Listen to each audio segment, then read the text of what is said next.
বাংলাদেশের ত্রয়োদশ সংসদে সংরক্ষিত নারী আসনের নির্বাচন ঘিরে চলছে নানা আলোচনা। নির্বাচন কমিশন ইতোমধ্যে 50টি আসনের মধ্যে বিএনপি জোটের 36 জন, জামায়াতে ইসলামের 12 জন এবং স্বতন্ত্র জোটের 1 জন প্রার্থীর মনোনয়ন বৈধ ঘোষণা করেছে। আগামী 29 এপ্রিল প্রার্থিতা প্রত্যাহারের শেষ সময়। প্রতিদ্বন্দ্বী না থাকায় ধারণা করা হচ্ছে এসব প্রার্থীরা বিনা প্রতিদ্বন্দ্বিতায় নির্বাচিত হবেন।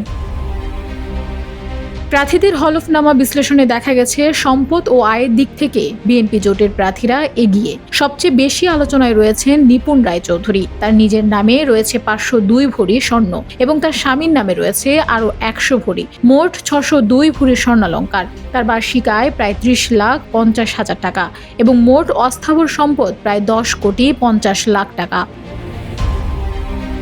অন্যদিকে সেলিমা রহমান প্রায় 6,88,00,000 টাকার সম্পদ ও বছরে 36 লাখ টাকার বেশি আয় দেখিয়েছেন। এছাড়া অন্যান্য বিএনপি প্রার্থীরাও কয়েক কোটি টাকা সম্পদের তথ্য দিয়েছেন।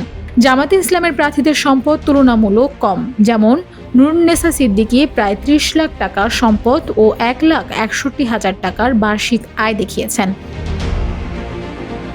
স্বতন্ত্র ও অন্যান্য প্রার্থীদের মধ্যে মাহমুদা আলম, মিতু ও সুলতানা জেসমিন তুলনামূলক কম সম্পদের তথ্য দিয়েছেন। সব মিলিয়ে এই নির্বাচন শুধু রাজনৈতিক নয়, প্রার্থীদের সম্পদ ও আর্থিক অবস্থাও জনমনে নতুন করে আলোচনার জন্ম দিয়েছে।